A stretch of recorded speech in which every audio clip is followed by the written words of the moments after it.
Bismillahirrahmanirrahim. Assalamualaikum warahmatullahi wabarakatuh. Selamat pagi adik-adik sekalian. Bagaimana kabarnya hari ini? Sehat? Iya, alhamdulillah luar biasa ya. Jadi adik-adik sekalian, puji syukur mari kita panjatkan kehadirat Allah Subhanahu wa taala karena pagi hari ini kembali kita dipertemukan dalam keadaan sehat walafiat, tak kurang satu apapun juga.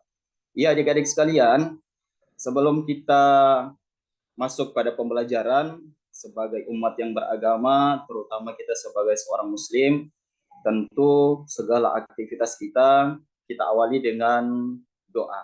Untuk itu, doa akan dipimpin langsung oleh ketua kelas Karmila, dan setelah berdoa dilanjutkan dengan pembacaan juz 30 yaitu surah Al-Fil. Disilahkan Karmila berdoa, disilahkan.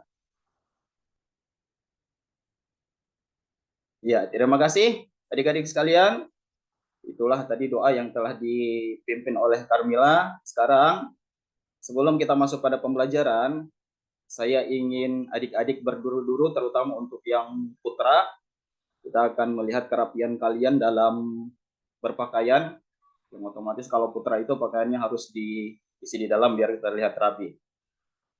Oke, silahkan duduk kembali dan alhamdulillah kalian sudah bisa mengatur diri masing-masing. Dan selanjutnya Bapak akan absen satu persatu ya.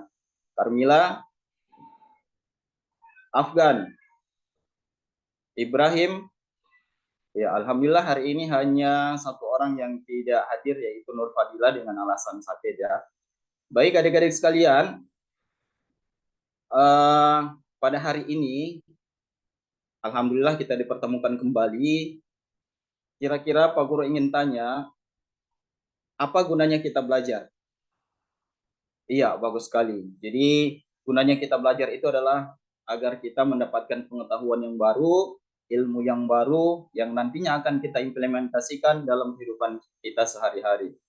Nah, materi kita hari ini terkait dengan materi yang minggu lalu. Kalau minggu lalu kita telah belajar tentang kurban, maka materi kita hari ini masih ada kaitannya dengan kurban. Kira-kira kalau kurban itu adalah penyembelihan hewan, kira-kira yang identik dengan kurban itu apa kira-kira? Akikah, bagus sekali. Iya, akikah. Karena akikah itu adalah juga menyembelih hewan ya.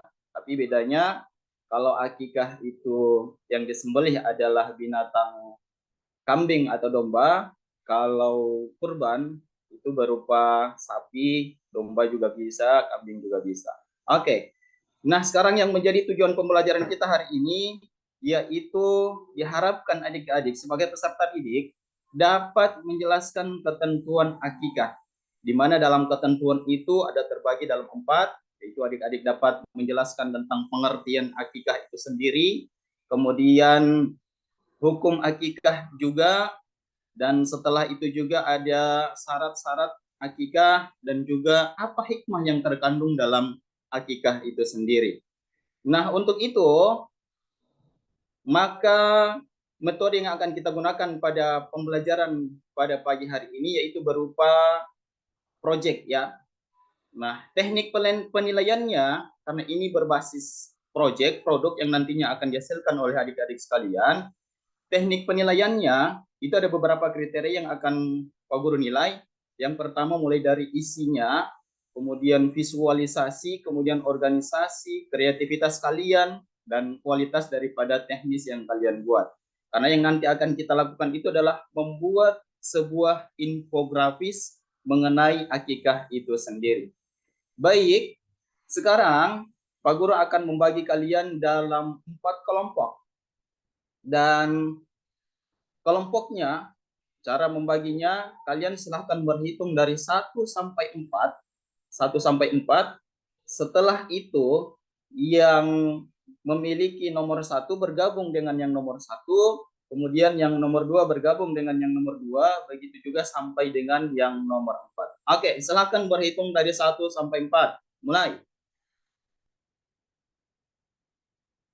Iya, terima kasih. Sekarang silahkan kalian gabungkan meja minimal karena kalian sudah duduk berkelompok dan kalian sudah terbagi dalam 4 kelompok, maka meja itu digabungkan, 4 meja saja ya, biar tidak kebanyakan. Sekarang digabungkan, oke. Diangkat mejanya ya, biar tidak ribut, biar kelas lain tidak terganggu. Oke, baik. Dan sekarang siapkan handphone kalian sebagai alat untuk membuat infografis. Karena minggu lalu Pak Guru juga sudah memesan supaya kalian bisa membawa alat yang akan digunakan untuk membuat infografis. Tapi sebelum kita menuju kepada pembuatan infografis mengenai akikah, Pak Guru akan jelaskan singkat dulu apa itu infografis. Jadi info itu berupa informasi ya, kemudian grafis itu adalah berupa desain. Nah, bagaimana desain itu kalian buat sedemikian rupa, sekreatif mungkin, sebaik mungkin, sehingga dapat menggugah orang yang melihat tertarik dengan apa yang sudah kalian buat terkait dengan materi yang telah ditentukan, yaitu tentang akikah. Oke. Nah, untuk infografis sendiri itu nanti kalian buka dalam platform Canva ya. Nanti silahkan di situ kalian search di Google, ketik saja Canva, tulisannya CANVA, Canva. Nanti dia akan terbuka sendiri. Kemudian karena kita sebenarnya infografis ini adalah yang premium, dia lebih bagus ya. Tapi karena kita pakai yang gratis, maka silahkan kalian pilih yang template gratis. Oke ya. Nah, setiap kelompok itu kalian harus membuat infografis yang di dalam infografis itu berisi tentang pertama, pengertian daripada akikah, kemudian dasar hukum akikah itu sendiri, kemudian syarat-syarat dari hukum, syarat-syarat akikah, dan yang terakhir adalah hikmah daripada akikah itu sendiri. Jadi dalam infografis itu nanti akan tertuang, kalian akan kreatif sebaik mungkin, 4 materi itu harus tercantum dalam infografis. Kemudian yang selanjutnya dalam infografis juga kalian harus menuangkan gambar. Gambar yang dimaksud adalah gambar hewan ya. Tentu hewan yang dimaksud di situ adalah hewan yang dipakai untuk akikah. Hewan apa yang dipakai untuk akikah? Iya, kambing ya atau domba. Jadi kalian harus mencantumkan gambar kambing atau domba dengan harus, dan juga kalian harus mencantumkan kira-kira ciri bayi laki-laki itu seperti apa dan ciri bayi perempuan juga seperti apa. Mungkin kalian bisa membuat kalau yang anting yang perempuan biasanya bayi itu ada pakai anting-anting atau jilbab apalah ya itu. Nanti silakan kalian tampilkan di infografis itu. Kemudian disandingkan mungkin di bawahnya, di bawah bayi itu kalian cantumkan gambar kambing. Kalau perempuan berapa ekor, kemudian kalau laki-laki berapa ekor. Atau juga bisa kita identifikasi kalau perempuan dia 1 ekor berarti itu perempuan. Kalau yang 2 ekor berarti itu gambar bayi laki-laki. Nah, setelah kalian membuat infografis itu, kemudian kalian presentasikan berdasarkan kelompok masing-masing.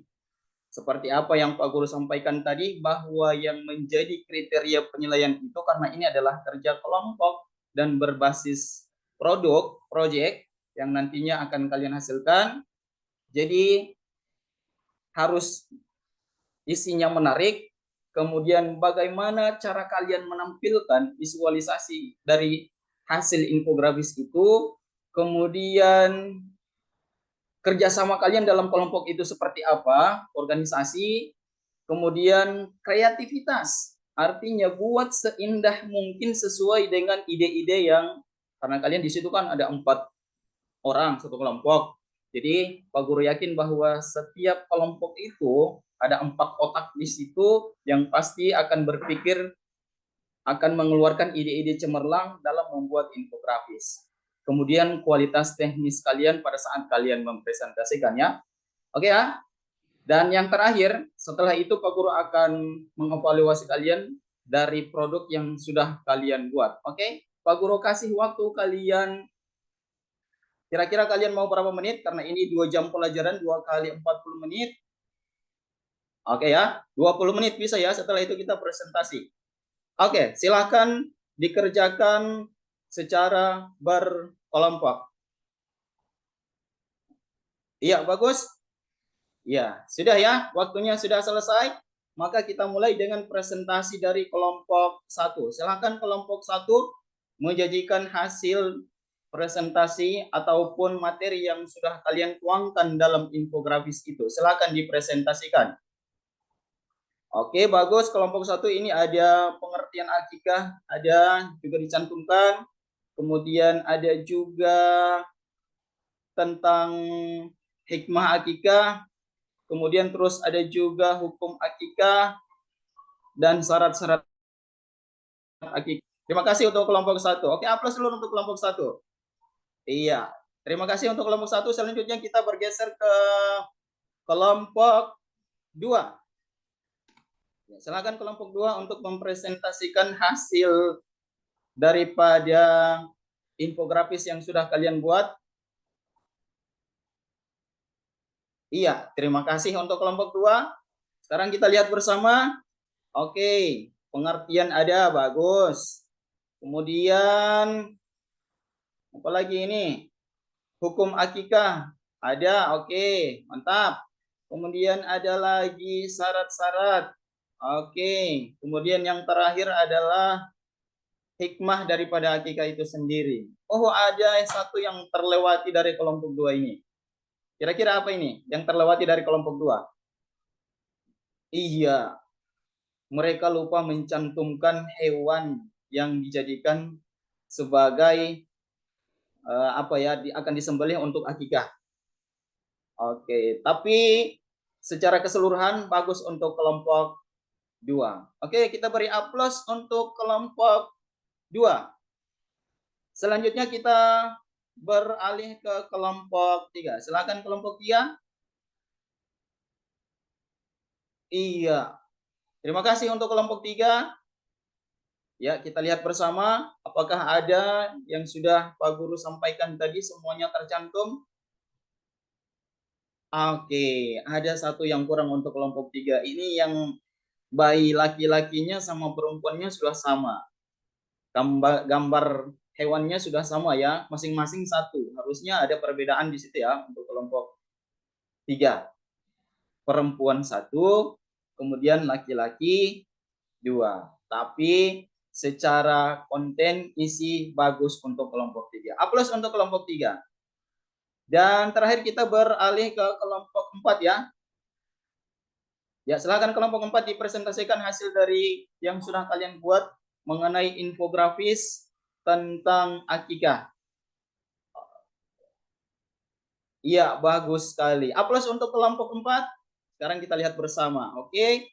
Pengertian ada, kemudian hukum ada, syarat-syarat ada, kemudian hikmah juga ada, kemudian gambar bayinya juga ada, kemudian kambingnya juga ada atau dombanya juga ada, lengkap ya. Dan ada plusnya untuk kelompok 4, mereka mencantumkan dalil sebagai dasar hukum untuk akikah yang harus dilaksanakan oleh umat muslim. Oke, terima kasih untuk kelompok 4.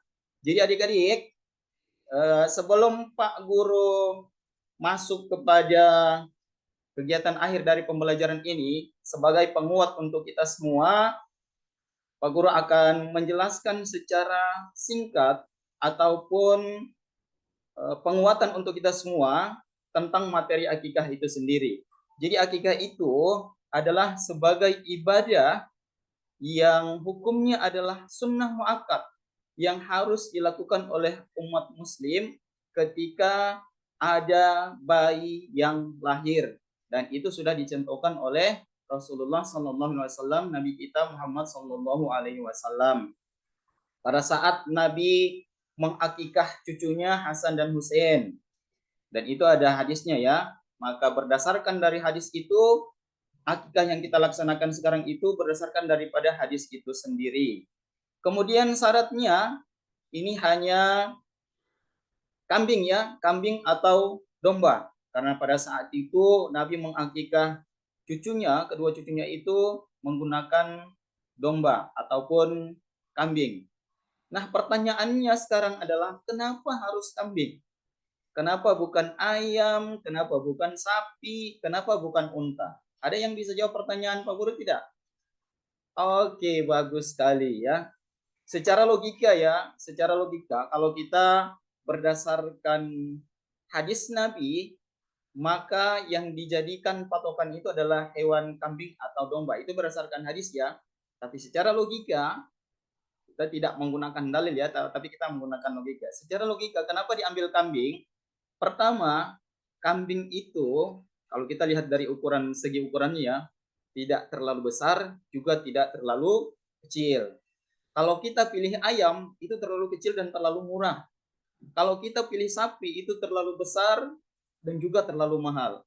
Makanya Islam itu tidak memberatkan. Diambillah yang pertengahan, makanya diambil kambing. Tidak kecil, tidak besar, tidak murah, juga tidak kemahalan. Artinya di tengah-tengah. Nah, syarat yang kedua apa? Kambing itu tidak boleh cacat kalau dipakai untuk akikah. Nah, biasanya orang-orang Gorontalo itu, mereka kalau melihat hewan kambing yang dipakai untuk akikah, yang pertama mereka lihat itu apa? Fisiknya, tanduknya. Apakah tanduknya sudah bisa dipegang? Itu kalau orang-orang Gorontalo ya, dia sudah umur berapa?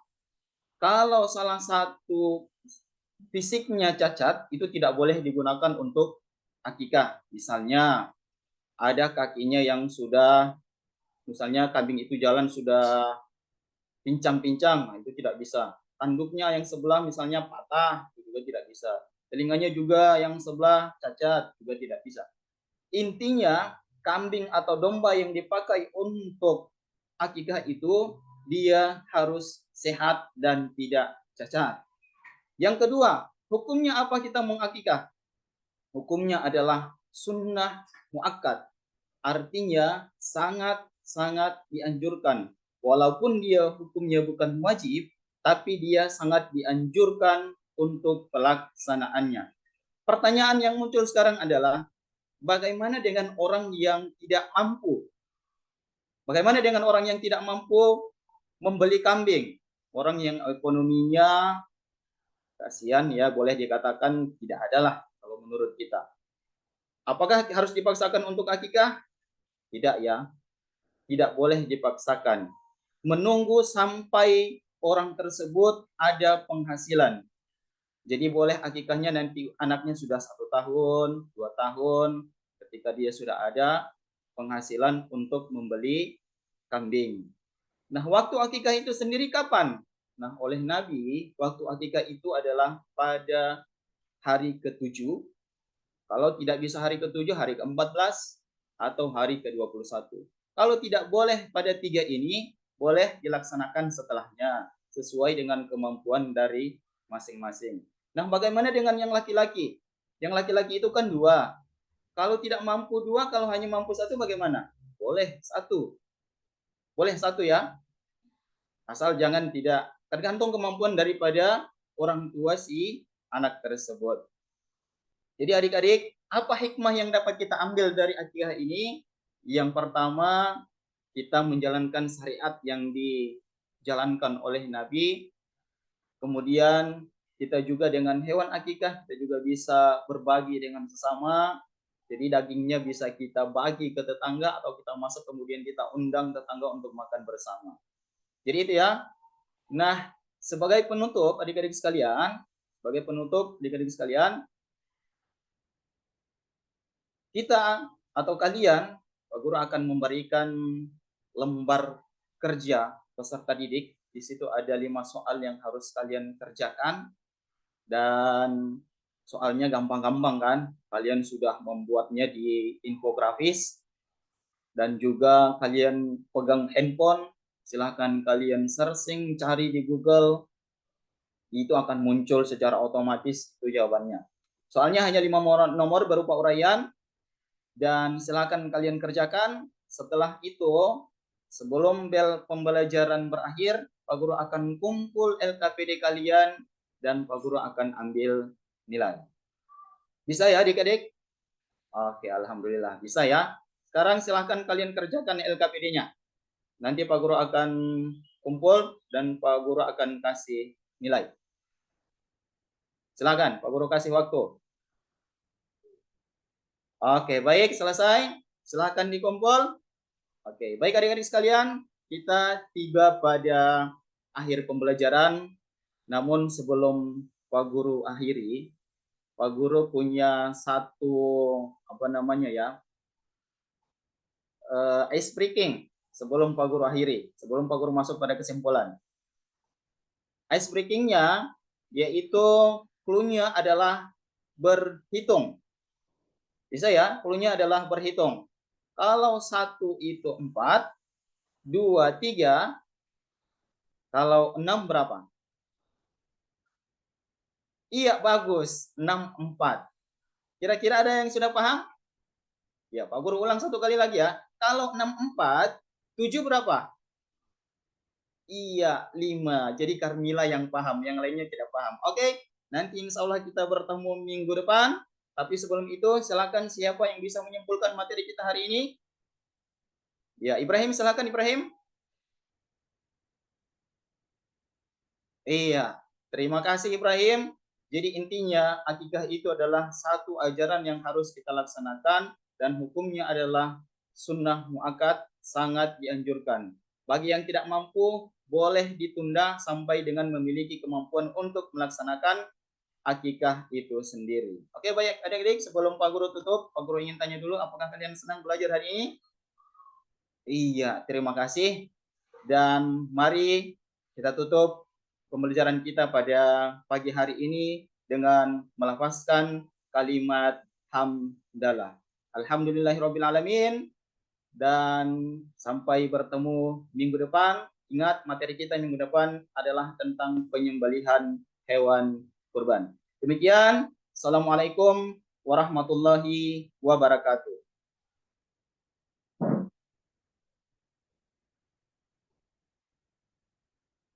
Warahmatullahi wabarakatuh. Ya, baik Pak Rusdin ya, udah bagus ya penampilannya dalam menyajikan materi yang terkait dengan pendekatan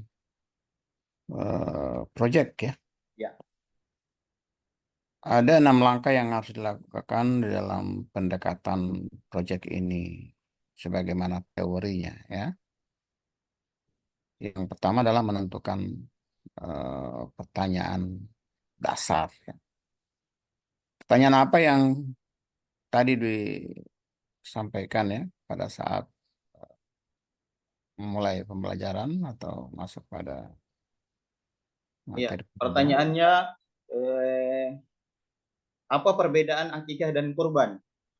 Dan mengapa penting untuk kita membedakan antara akikah dan kurban, Pak? Hmm. Nah, tentu ini awal ya kalau kita mau melaksanakan kegiatan proyek, tentu harus diberikan pertanyaan mendasar yang membuat mereka berpikir untuk bagaimana menyelesaikan uh, proyek yang akan kita lakukan. Nah, selanjutnya tentu setelah membuat desain proyeknya, apa yang dilakukan, Pak Rusdin? Setelah desain itu kita merancang, Pak. Kira-kira ini kita akan bawa ke kegiatan seperti apa? Nah, kalau saya sendiri itu kan saya proyeknya tentang pembuatan infografis. Jadi kita menyediakan alat dan bahannya yang berupa handphone, dan tentunya karena kelas itu tidak semua yang ada wifi, Pak, jadi menyiapkan data masing-masing untuk peserta didik. Itu Iya, menggunakan fasilitas internet melalui platform Canva. iya. Terus monitornya gimana untuk kemajuan proyeknya? Itu nanti di kan mereka terbagi dalam 4 kelompok, Pak. Nah, masing-masing dari mereka itu kan disuruh membawa HP. Kemudian nanti saya sebagai guru akan jalan ke kelompok masing-masing itu untuk melihat. Tapi sebelumnya, karena ini harus ditampilkan dulu di layar Pak, LCD, pakai LCD. Bagaimana cara membuat infografis yang benar sebelum kita masuk pada pembuatan infografis terkait dengan Canva. Dan setelah itu, ketika sudah mereka layarnya ditayangkan, bagaimana cara membuat infografis yang baik, kemudian langkah-langkahnya seperti apa, sebagaimana yang saya sampaikan tadi pada pembelajaran, bahwa infografis itu ada yang premium Pak, sama dengan Zoom. Jadi kalau yang gratis itu dia, ada yang template-nya bagus, itu berbayar Pak. Jadi karena ini hanya dipakai oleh peserta didik, jadi kita menggunakan yang gratis. Gratis. Iya. Oke, terus mengevaluasi pengalaman belajarnya gimana? Iya, dalam mengevaluasi pengalaman belajar itu Pak, ini kan mereka masing-masing punya handphone. Masing-masing Iya. punya handphone kan. Jadi bukan satu kelompok itu, mereka bekerja di situ, ada satu orang yang memang khusus untuk mengerjakan itu yang nantinya akan ditampilkan. Jadi yang lain juga ikut, tapi di handphone masing-masing. Jadi nanti setelah itu, kemudian ditanyakan pengalaman mereka bagaimana cara membuat, karena ada beda-beda kan Pak. Ada yang sudah mahir, ada yang kalau orang-orang kalau bilang masih tate-tate, kemudian ada yang memang buta sama sekali Pak. Apalagi kan kalau siswa saya itu Pak, yang siswa yang menengah ke bawah, tidak sama dengan siswa SMP 1, SMP 6 yang mayoritas itu menengah ke atas. Jadi ada siswa yang di antara mereka yang tidak punya handphone, walaupun memang di rumah mereka ada handphone orang tua yang mereka bisa pinjam untuk mereka pakai. Oke, ya. Berikut, Bapak sudah pernah mendengar istilah TPEC, Technological Content Knowledge itu Pernah Pak? seperti apa ya? Itu. TPACK itu seperti yang Bapak sampaikan tadi adalah teknologi pedagogikal dan content knowledge. Artinya memadukan teknologi, kemudian pedagogik, strategi pengajaran bagaimana, strategi pembelajaran bagaimana, dan juga isi daripada materi yang nantinya kita ajarkan di kelas nanti. Jadi ketiganya itu harus ada Pak, ada teknologinya. Seperti saya ini menggunakan Canva kan, jadi ada teknologi di situ Ya, berbasis IT, kemudian konten isi materi itu sendiri kalau saya punya Akika, kemudian iya. strateginya saya menggunakan PJBL. Oke, ya. Berarti Bapak sudah paham dan mampu menerapkannya. Yang berikut terkait dengan HOTS, cara berpikir tingkat tinggi. Apa yang Bapak pahami tentang itu? Iya, HOTS cara berpikir tentang tingkat tinggi itu, jadi yang menjadi ketentuan itu adalah analisisnya, analisis daripada isi sendiri, kemudian karakteristik siswa, karena tidak mungkin kita membuat satu, misalnya saya ambil dalam pembuatan soal lah Pak, Iya. ada soal yang namanya odds, ada soal yang low, dan ada yang middle. Jadi dalam membuat satu soal itu kita tidak bisa membuat hanya seperti itu satu kali, odds atau middle atau low. Jadi kita menganalisis karakteristik daripada siswa itu sendiri atau peserta didik. Karena Iya. setiap siswa itu kan berbeda-beda kemampuan, apalagi kita sekarang kan berada pada kurikulum merdeka yang berbasis bebas ya, berdasarkan kemampuan daripada sekolah dan guru sesuai dengan minat dan bakat daripada peserta didik itu sendiri. Iya. Oke. Jadi dia bervariasi ya, jangan HOTS terus, jangan pertanyaannya terus analisis ya. Terus enggak, kadang-kadang orang yang anak-anak yang tidak mampu tidak mau Ya, bisa menyelesaikan. Oke, Bapak sudah paham benar tentang apa namanya implementasi dari pelaksanaan kurikulum Merdeka itu ya intinya rekomendasikan untuk selalu menggunakan pendekatan PB dan PJBL dengan juga menggunakan TIPEK dan HOTS. Ya, baik. Masuk kita ke pertanyaan yang terkait dengan masalah pengetahuan ya, yang terkait dengan bagaimana pemahaman saudara tentang masalah pedagogik yang tentu berkaitan dengan bagaimana membuat perangkat pembelajaran ya. Nah, di kurikulum Merdeka ini tentu perangkat pembelajarannya berbeda dengan kurikulum sebelumnya. Iya. Menurut Bapak gimana? Iya, kalau kurikulum sebelumnya yaitu K13, itu dia berbasis kompetensi, di mana lebih menekankan kepada kompetensi dasar, di dalamnya ada pengetahuan, keterampilan, dan sikap yang diintegrasikan kepada afektif, psikomotorik, dan kognitif. Itu untuk yang K13. Berbeda dengan yang kurikulum Merdeka sekarang yang sedang kita laksanakan, itu dia berbasis kebebasan, di mana guru dan sekolah itu diberi kebebasan untuk merancang pembelajaran, tapi berdasarkan kurikulum yang ada. Artinya dia tidak lari dari capaian pembelajaran yang sudah dituangkan pada Juknis. Kemudian kurikulum Merdeka juga itu memberikan kebebasan ruang kepada guru untuk merancang dan tidak apa ya, kalau di K13 itu Pak dituntut siswa harus tuntas sesuai dengan KKM misalnya 75. Jadi harus capai itu 75. Kalau di K13 kalau di kurikulum Merdeka, Ya kan? dia kalau tidak tuntas itu bisa diulang kembali tapi di tingkatan kelas yang selanjutnya. Itu untuk yang kurikulum Merdeka. Menurut saya Pak, untuk yang kurikulum Merdeka ini seperti sebagaimana yang dialami oleh banyak sekolah lah, bukan hanya sekolah saya, karena ada beberapa siswa yang notabene-nya itu sebenarnya tidak bisa naik kelas Pak. Memang tidak bisa naik kelas. Tapi dengan adanya kurikulum Merdeka ini ya, karena tidak ada dalam kurikulum Merdeka itu kan tidak ada sistem lagi tinggal kelas. Nanti dia akan materi yang tidak tuntas misalnya di kelas 7 itu akan diulang kembali di kelas 8. Nah, yang jadi permasalahan adalah ketika yang mengulang ini bukan guru yang sama. Ini nantinya yang akan jadi permasalahan. Jadi itu kira-kira pendapat saya, Pak. Oke. Dari sisi perangkatnya ya, kalau di kurikulum Merdeka sudah menggunakan modul ya, Ya.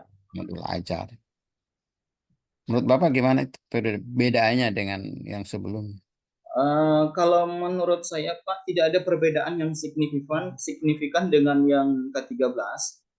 Intinya sama, hanya mungkin ada pengalimatan yang sedikit dirubah untuk yang ke-13. Di K13 juga ada lampiran-lampiran sama dengan ada penilaian afektif, ada penilaian sikap, kemudian ada penilaian pengetahuan, keterampilan. Di modul ajar juga sama, ada penilaian keterampilan, kemudian sikap, kemudian pengetahuan. Hanya bedanya di K13 itu ada yang namanya kompetensi inti. Kalau di Merdeka Belajar atau di modul ajar itu sudah ada tambahan profil pelajar Pancasila. Tapi sebenarnya kalau Iya, dilihat secara umum antara kompetensi inti dan profil pelajar Pancasila ini ya beda-beda tipis lah Pak. iya. Oke ya. Jadi Anda sudah memahami tentang bagaimana kurikulum K13 kurikulum Merdeka ini ya untuk penerapannya dan tentu harapannya eh, kita sebagai guru yang dianggap memiliki kemampuan dalam pemahaman tentang kurikulum bisa menularkan kepada teman-teman yang masih belum begitu paham tentang kurikulum Merdeka ini. Dan tentu jangan dianggap kurikulum Merdeka ini merupakan hal yang susah untuk dilaksanakan, tetapi saya kira justru lebih gampang untuk diterapkan di dalam pembelajaran. Dan tentu kalau kita gunakan dengan baik, dengan menggunakan pendekatan PPL dan PJBL, dan seterusnya menggunakan host, menggunakan TPEG, tentu itu akan justru lebih bagus dan lebih efektif pembelajaran. Oke, sekarang terkait dengan eh, kompetensi guru ya, khususnya untuk kita yang eh, dituntut sekarang kepada kita sebagai seorang guru itu berdasarkan Undang-Undang Guru dan Dosen itu nomor 14 tahun 2005 itu ada 4 kompetensi guru yang harus dimiliki ya. Apa saja itu menurut Kompetensi pedagogik, kemudian sosial, kemudian kompetensi kepribadian, dan kompetensi profesional. Pedagogik itu mencakup guru harus mengetahui tentang melalui dari pengetahuan, keterampilan, kemudian sikap. Sementara untuk aspek sosial, bagaimana cara seorang guru itu dapat berkomunikasi dengan baik, terutama dengan sesama guru, apalagi terhadap peserta didik. Kemudian untuk yang kepribadian, tentu sebagai seorang guru kita harus menjadi panutan, Pak, untuk anak-anak kita, anak-anak didik kita sebagai seorang guru. Profesional, tentu menjadi seorang guru harus memiliki profesional, artinya guru harus menguasai materi yang diajarkan kepada peserta didik. Oke, jadi kedalaman materinya dan keluasan materinya itu penting sekali. Jadi guru itu harus banyak referensinya, banyak membaca ya, selalu mengupdate ilmu pengetahuan, sehingga kita akan menjadi guru yang profesional, ya, ahli dalam bidangnya. Artinya kalau keempat kompetensi itu kita miliki, maka sempurnalah sosok guru yang bersangkutan. Dan tentu melalui kegiatan PPG ini, insya Allah lebih menyempurnakan dan juga lebih menjadikan saudara-saudara itu secara resmi ya mendapatkan sertifikat pendidik yang jadi guru yang profesional, tentu diakui oleh negara dan tentu akan dihargai dan diberikan insentif sesuai dengan peraturan perundang-undangan. Itu yang jadi harapannya, dan melalui PPG ini insya Allah adik-adik sukses dan siap bersaing di lapangan untuk menjadi eh, guru yang benar-benar. Karena sekarang mungkin masih ada ya istilah guru apa ya, guru penggerak dan guru seterusnya. Ya. Saya juga ya. Nah, silakan Anda bersaing, silakan menjadi guru-guru yang benar-benar handal di tengah-tengah masyarakat. Oke, Pak Rustin. Selanjutnya saya masuk ke komponen terakhir yang dinilai ini kemampuan membaca dan menulis Al-Quran. Pak Rustin bisa siapkan Al-Qurannya. Bisa, Pak, bisa. Kita lihat surah apa yang nanti saya bisa. Coba dilihat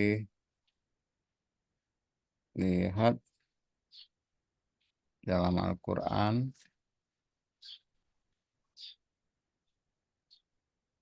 Ya, surat Al-Maidah ya, ayat 1 sampai 5 dibaca.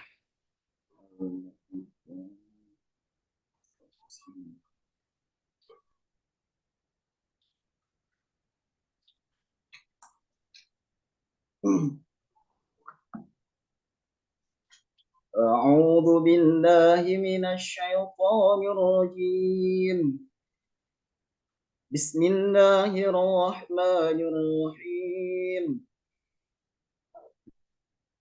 يا أيها الذين آمنوا أوفوا بالعقود، أحلت لكم بهيمة الأنعام إنما يتلى عليكم غير محل الصيد وأنتم حرم إن الله يحكم ما يريد يا أيها الذين آمنوا لا تحلوا شعائر الله ولا الشهر الحرام ولا الهدي ولا القلائد ولا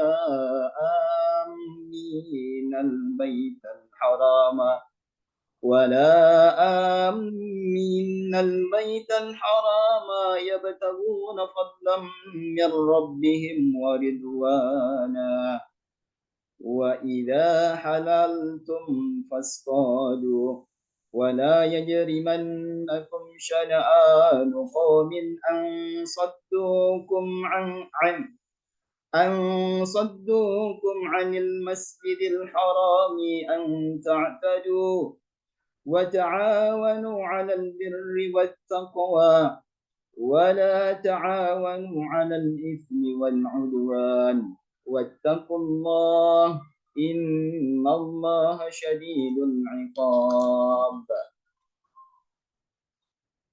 حرمت عليكم الميتة والدم ولحم الخنزير وما أهل لغير الله به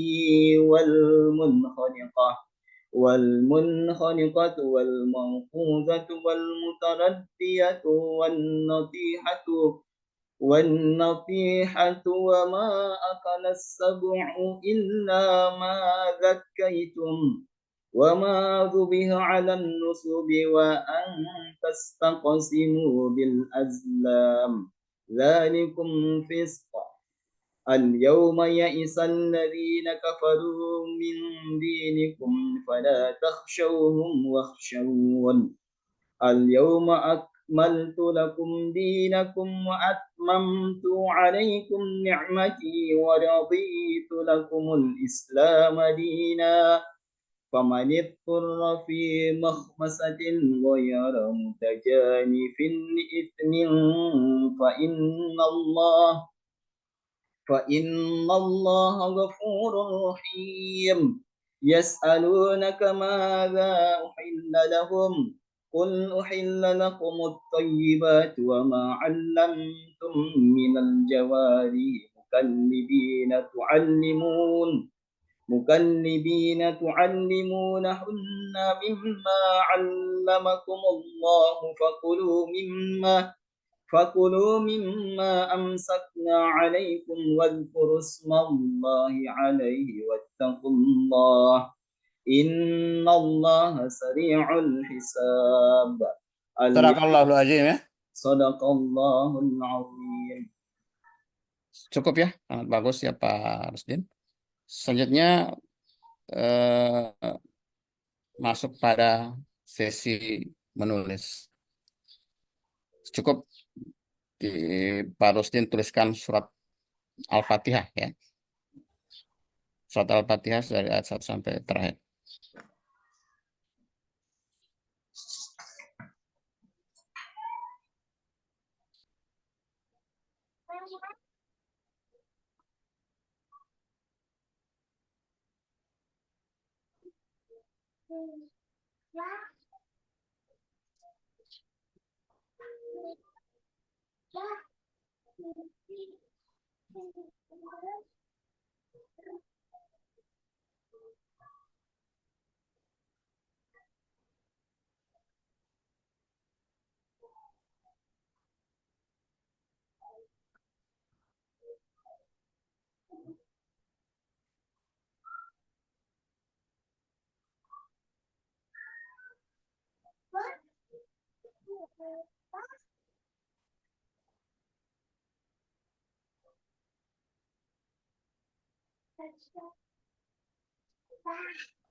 Hmm.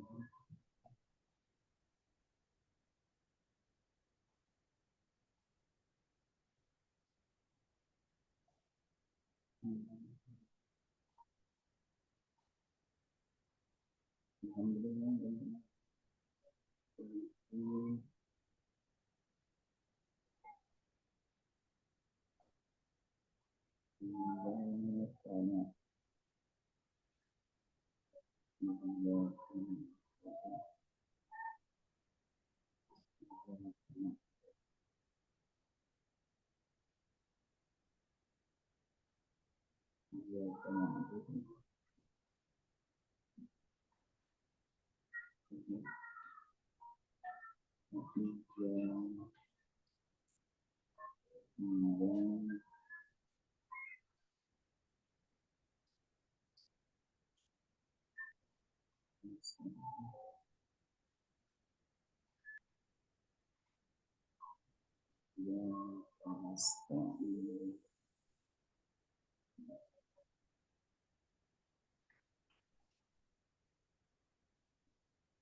Alhamdulillah,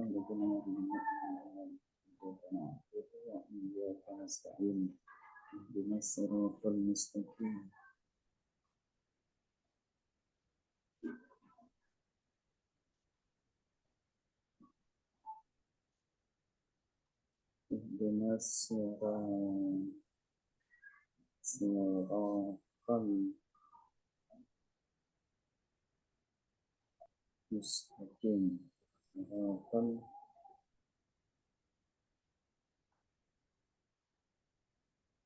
mustaqim.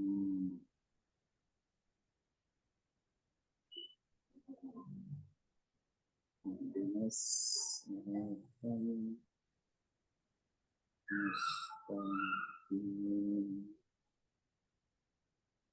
Siratal ladzina siratal ladzina siratal ladzina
ya, kenapa tidak muncul Pak? Coba, Ini kurang kelihatan. bagaimana supaya kelihatan Pak? Coba di yang terlalu dekat.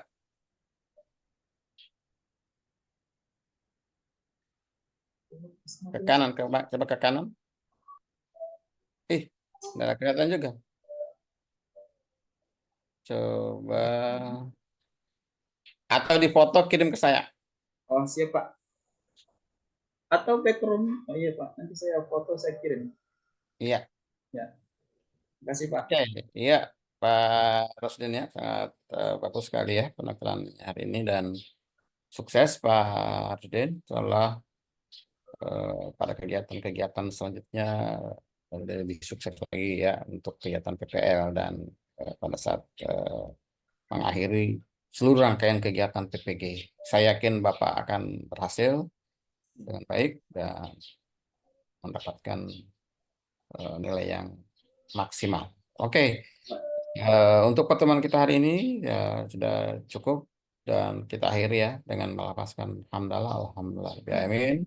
Ujian kompetensi atas nama Rusdian Hussein dinyatakan selesai dan kita akhiri ya untuk pertemuan kita pada hari ini. Assalamualaikum warahmatullahi wabarakatuh. Waalaikumsalam warahmatullahi wabarakatuh. Dan selanjutnya nanti diinformasikan ke teman-teman di grup bahwa kita mulai lagi nanti pada saat pukul